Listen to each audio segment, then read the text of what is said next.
Hey everyone, welcome to the fifth installment of the review of how to buy a property in the Bay Area. So far, we've gone through the pre-approval process, how to actually go and attend open houses and viewing the properties, what a disclosure package is, and today we're actually going to dive right into how to write up an offer. And over the next several installments, we'll deep dive into each thing that I'm talking about, but we'll kind of give an overview of what the offer is and what you're looking at when writing up an offer. In the Bay Area, there's three different offers that we generally use, two which I use most often are the California Association of Realtors offer, which is a 10-page offer used all across the state. But here in San Francisco, because it's a little bit more specific, and a little bit more streamlined, we use a 7-page offer. Of those 7 pages though, and of the 10 pages for the California Association offer, really only several pieces of that offer are actually tend to be negotiated.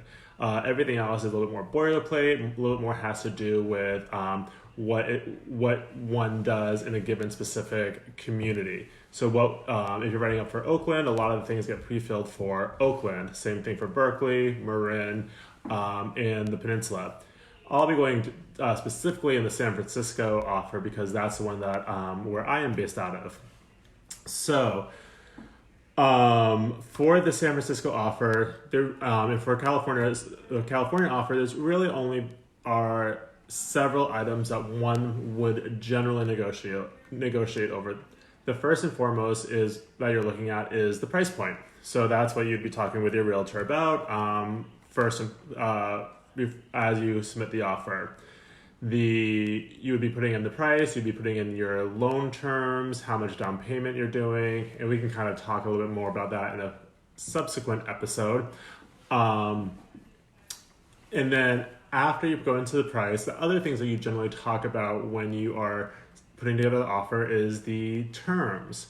So when we talk about terms of an offer, we're talking about the contingencies. And I'm going to go quickly over what a contingency is. When writing up an offer and putting in a contract, there are certain ways for you as a buyer to back out of the contract. And each one of these contingencies will be the subject of a follow-up segment of this presentation on a later date. But those contingencies are your inspection contingency, your appraisal contingency, and your finance contingency. When you get into contract, you generally put in your deposit into an escrow and title account, which will also be a subsequent conversation. And that deposit is held for you, and it can be returned to you if you back out because of contingency. So those 3 contingencies that I mentioned are the ones that you most normally negotiate over.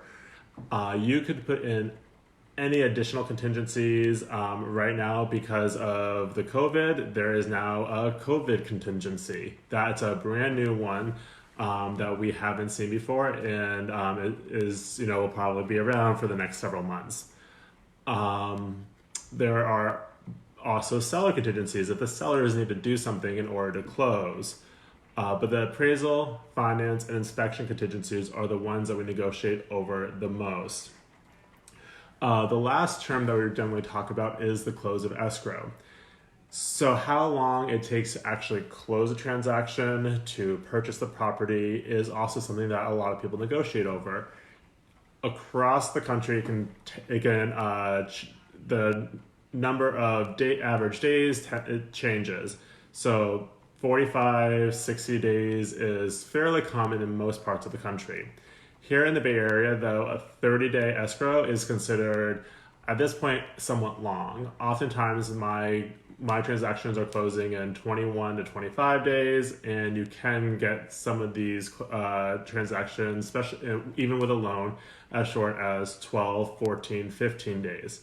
So that'll also be a subject of a follow-up segment, is how, working with or actually I think I already spoke about it with the pre-approval, is working with a lender who can get that close of escrow time period down, because that's another way to negotiate and make yourself more competitive when you are writing up an offer.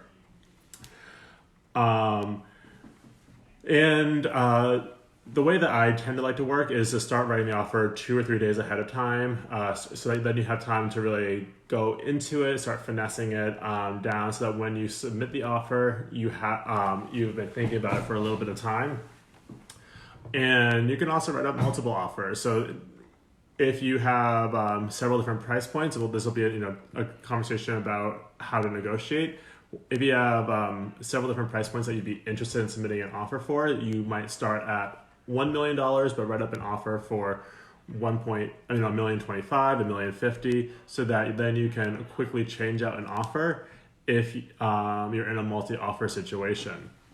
But so far, the things that we'll talk about on the next several segments are the inspection contingency, what it is, what is considered standard in San Francisco and the Bay Area. We'll talk about what an appraisal contingency is, the finance contingency.